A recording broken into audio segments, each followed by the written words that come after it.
How is that going to be to see Kyrie in another uniform and have to be on the other side of that? Different. We all know Kyrie's a gamer. Love playing with him. In practice, hated going against him, so I'm sure it'll be no different come Tuesday. But between the lines, we know it's going to be a fight, especially opening night. Crowd's going to be into it. There'll be a lot of emotions there, but the cliche thing is, but true, is that we just need to get a win. It doesn't matter who's out there and in what uniform. Do you think this game matters to the guys in the locker room from that perspective that Kyrie left and now you're playing him for the first time? Yeah, I think whether it was Ron going back to playing in Miami or myself going back playing in Minnesota, or different guys that we've had come from different places, I think you always have the acknowledgement that you kind of protect your guys, and you know that you're on their side and you're going to fight for them. I'm sure it's going to be no different in both locker rooms. So we expect that, but also we got to go out there and win a basketball game. You've been asking for 2 years if the Warriors are a rivalry, so I guess now I'll ask you if Boston will become a rivalry just because Jay and Isaiah here and Sure. Kyrie there. Is this? Yeah, I mean, I think it adds another layer to that. Boston has been a team that's continued to get better, and they were there in the Eastern Conference Finals last year against us. So, I think, I don't know if rival is the right word, but they're right up there, if not the main competitor with, we feel like, us in the East, and there's a few other teams in there that we're going to fight with, but Boston seems to, like I mentioned, keep getting better. Can you take anything from training camp for 14, all the new faces, and what you've been through since, to try to apply it to this year's group? It's a nice hoodie. Thank you. Yeah. Yeah, thank you. Can you do anything? 8 new guys with this year's group. You had so much new things in 2014. You had strong teams. Have you guys learned anything from that with the group? Had any carryovers? Yeah, I think, at least from what I've seen, a lot of guys have been able to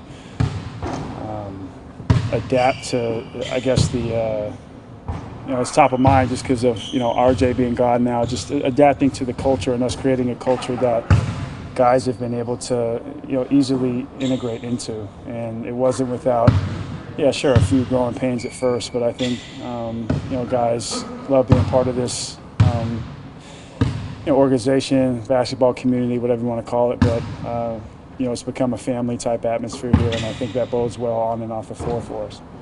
Ken, with the shortened training camp and all the new guys, do you get the sense in practice that everybody's kind of on the same page, where they need to be offensively, defensively, or do you think there's going to be a learning curve in the first few weeks? Yeah, probably a little bit of both. I mean, we're going to see, just because we have such, I mentioned all training camp, such high IQ basketball players, that there'll be a lot of good things that will happen for us out there. But the more time we play together, the better it's going to look.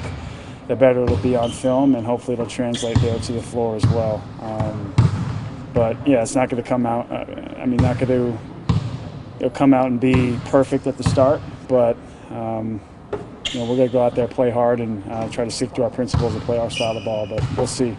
We know that there'll be a lot of emotions opening night and throughout the first couple weeks of the season, but we'll get better. Have you found things significantly change for you, whether it's where you need to be on the floor, on both ends, as you move over to a 5 spot? Yeah, a little bit. It's been a little bit of a change for me. I still find myself spacing a little bit, wanting to,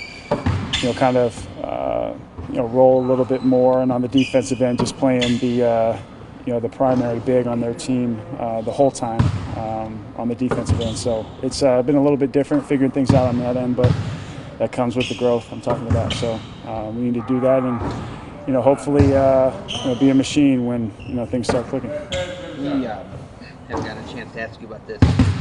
What happened to you on Friday? What happened to me on Friday? Yeah, you didn't play. I just said I was working out, said I didn't feel right, and I was going out there to play, and I forget who grabbed me, but they said, "You're not playing."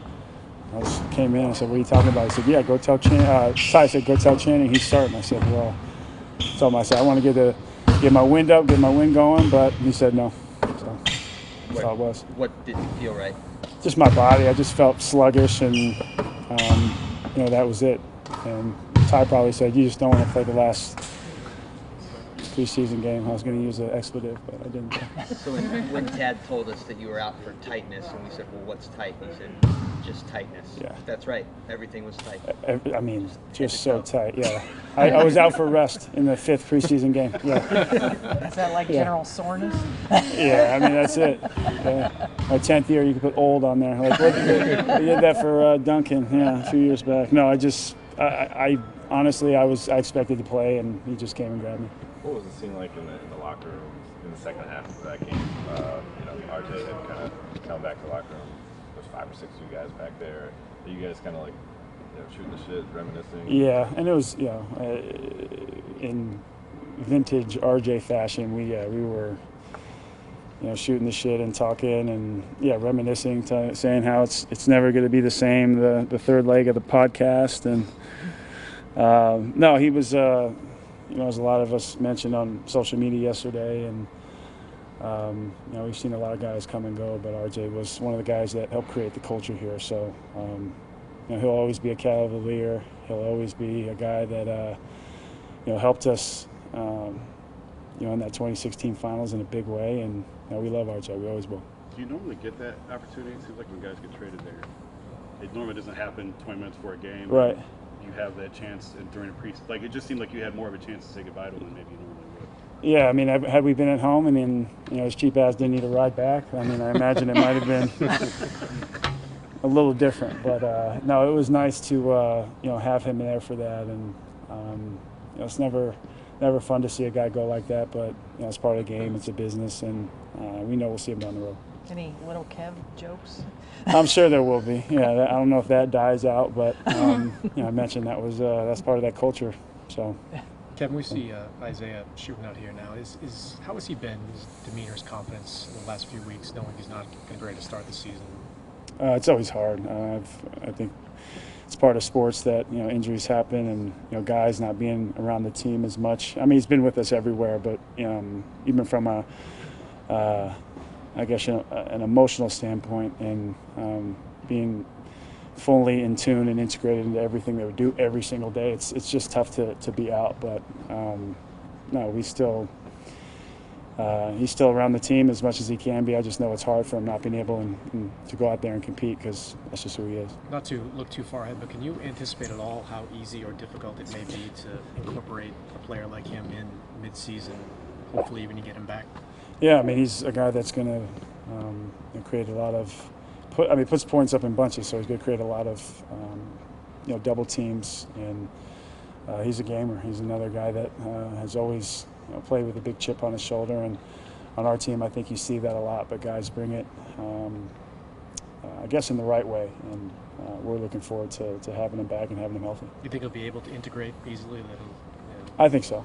Yeah, I definitely think so. I mean, I don't know what or when that's going to be, or what that's going to look like, I should say. But he'll be ready. I know he will be.